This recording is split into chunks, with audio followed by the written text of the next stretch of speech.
I'm here with Monica, who reached out to me for coaching and so far has had an absolutely tremendous success when it comes to achieving her first leg of her fat loss journey. And we have just done a little bit of a maintenance block for 2 weeks, and leading into her first fat loss journey, we had a bit of a maintenance preparation phase. So there's a bit of structure that goes behind how and why we do what we do, and Mon has just executed it so beautifully. Now, Monica, can I ask you what made you initially reach out for coaching, and how long were you sitting on the sidelines for before you did end up taking the leap and reaching out? I was sitting on the sidelines for quite a while. Like, obviously, you and I followed each other for a long time, and I've seen your content and I've seen what you do.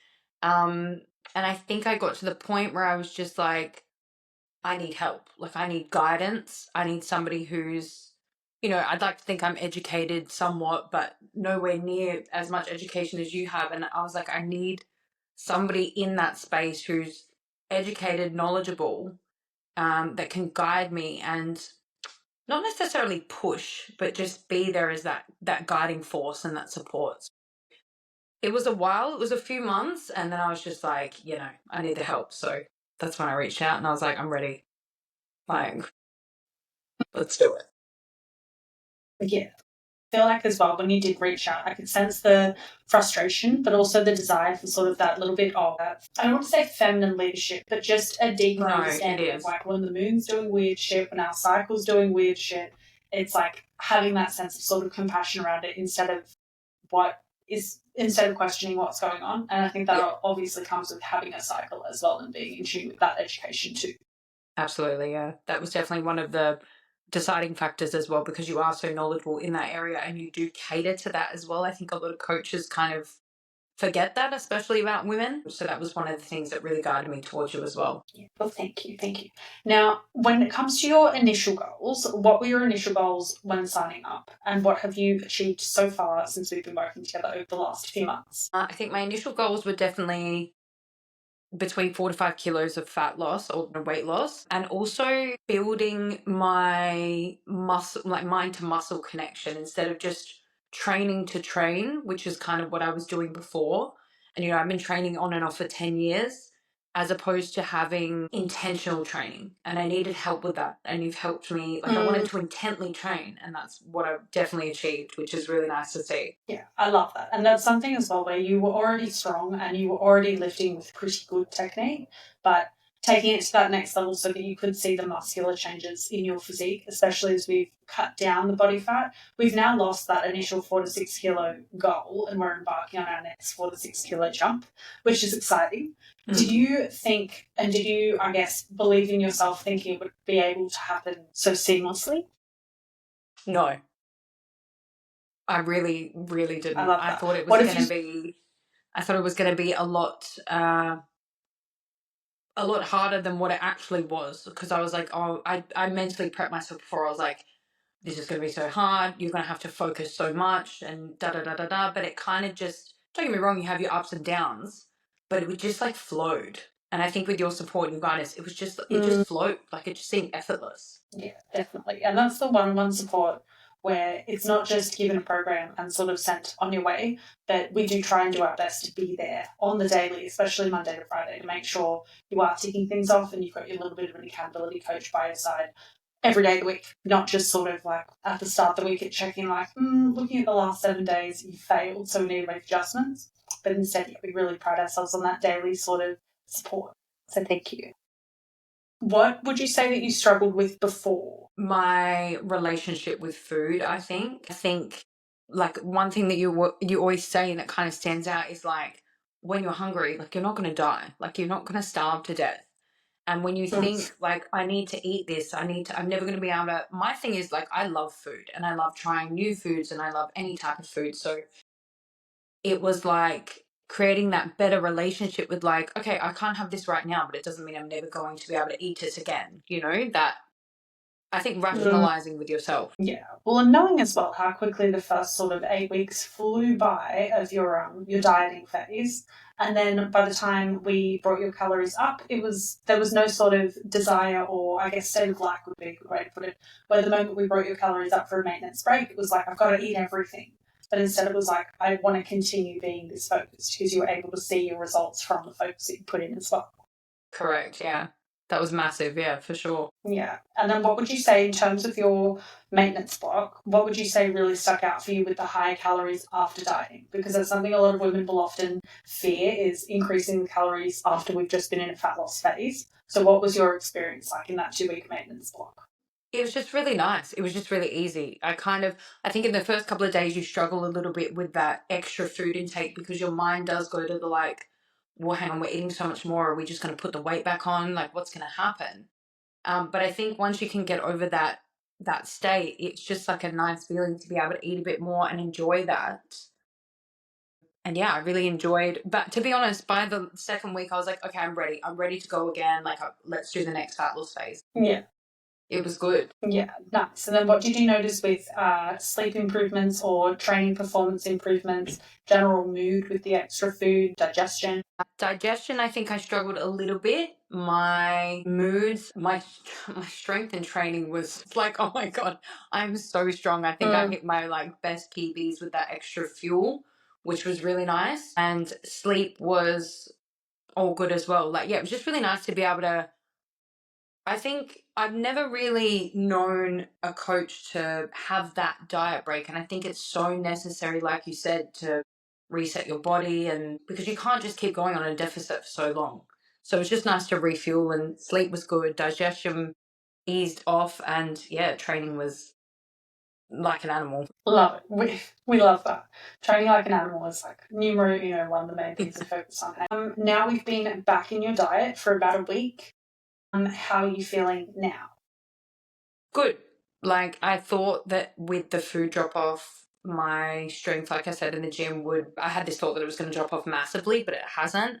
I'm still hitting like some PBs, still feeling strong. My digestion's really good. But you obviously do feel a bit more, I don't want to say depleted, but you do feel a little bit more like, as opposed to being a bit more fluffy when you've got that extra food. So no, it's been really good. Yeah, cool. And then we are yet to see a real big drop off on the scales. Hey, we haven't, it's just been trickling down. Mm-hmm. Yeah. So this can happen from a multitude of reasons. It can be a change in hydration and electrolytes in the body, bit of water retention, bit of stress, which hormonally we can hold on to as well. It can also be changes slightly in digestion, which again can be changed and altered with stress very easily. And just in general life stuff, being a little bit more busy. How have you felt with the support that you've received? How have you felt in terms of seeing the scale maybe not move as fast as it did initially in your first diet? How have you felt mentally seeing that and choosing to stay on the plan?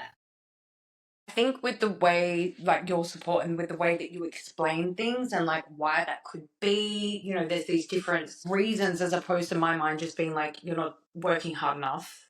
Why isn't it moving like it did last time? Like, the way you rationalize things really helps you to logically understand what's happening. So I guess the first week I was a bit like, but I knew that I wasn't hitting my steps. So I was like, that's definitely an adding factor. And I think, yeah, just the way that you explain things makes me be a lot more patient with myself. So in the beginning, I was a bit like, about it, but now I'm like, it's fine. It's slowly trickling down. Like, we will get there. Let's just stay focused. Like, that's all we have to do is stay focused day by day. 100%. And it's something as well. Sometimes we can have the trickle down and then it drops down a kilo, like 1.1, 1.3 kilos, and doesn't go back up. And you're like, okay. Yeah. But with the reduction in steps last week as well, it's also a good point to mention that with the reduction in steps and it being a bit cooler and us not moving as much, that can also slow down digestion. So the same rate of fat loss is happening, but we're yet to see that number manifesting on the scales. And it's probably something that in your photos and your measurements and the scales by that 2-week mark instead of that 7-day mark, where we end up seeing that big drop that we're sort of waiting for. Mm-hmm. Can't wait. Yeah, so just explaining that. Yeah. Now, in terms of uncovering something new together, something that gave you more confidence in yourself and pride in your mind and your body, what has changed for you in pretty much the 3 months that we've been coaching together? Almost, I think it's just over 3 months now, or we're bang on 3 months. But what have we uncovered together that's given you more confidence and pride in yourself that you didn't have before? I think I didn't realize how resilient I was, and I think, or how consistent. I've never really thought of myself as like a consistent person or resilient maybe, but consistent wise, no. And also not believing that your body can change. So when you point out in my check-in photos, like, look at this muscle, look at this, look at this, look how much this has changed, like really understanding how much your body can morph and how much you can change your body composition is just, yeah, I think I've surprised myself with that. So I think definitely my dedication to it has been a surprise. And a nice surprise, that's for sure. Yeah. Good, good. Well, I had unwavering faith in you, and I knew that again, like, it's so easy when you trust in yourself that things are going to unfold the way that they're supposed to and you stick to the plan, you see the results. Mm-hmm. And I'm so sorry if I'm distracted. My cat's tail is doing that on all my like cords, and I'm just waiting for something to get unplugged. I tried to move her, but she cried. Cool. Well, yeah, and I feel like that's something that week in, week out, you have been such an easy client in terms of managing, like, you do your check-in weekly, which is awesome, but as well as that, you enjoy your plan, and I think that starts as well with being honest and in the beginning of like, I don't actually like this food, or I like this, can I have more of this, what do you think of this? And it's that teamwork element and that communication element that sometimes we can get handed a plan and think that because we've been handed it, we should be able to achieve the results, but we haven't actually been the difficult girly to communicate adequately what we actually need. Whereas we love being difficult girlies around here because it's not difficult, it's just creating the plan that you need. And that's something that from the get-go, you were obviously very happy with a lot of the food that we picked initially too. But adding little things in, having questions, you never shy away and just sort of go, I don't want to bother you, so I'm not going to message you, and ask this question. Like, you send through the voice memos the moment the thought comes in, send through the message, and then we work out and make those little adjustments as necessary so you can feel focused moving forward. Yeah, I think that's really important as a client. If that's one thing I can say, I have no problems with speaking up. It's just who I am. But I know obviously a lot of people are like, oh, well, they've given this to me and I just have to follow that. But like at the end of the day, you're the one that has to eat the food every single day. So if you're not enjoying it, like the experience is to enjoy it as well. It doesn't have to be restrictive to the point where you hate what you're eating. Like you've got to be honest in the beginning. Like, what do you like? What don't you like? It helps so much. Massive. And yeah, you have been truly, this conversation will serve as an inspiration to a lot of potential clients, but also a lot of girls on the team when it comes to honouring your plan, but speaking up and being like, hey, this doesn't work. That's so often that as females, we just feel like we need to apologise for wanting something a different way. And that's something that, yeah, your clear communication has been so, like, I absolutely love it because it makes it so easy to coach you. But you've been able to see the fruits of your labour and your hard work and your results from that. Huge well done to you as well. Thank you. And then if anyone was sitting on the sidelines and they were like, Mon, I just need one thing to be told to me to take some action, what would you tell someone? Shit, hang on, let me think. I always got to throw in a spicy question. Yeah.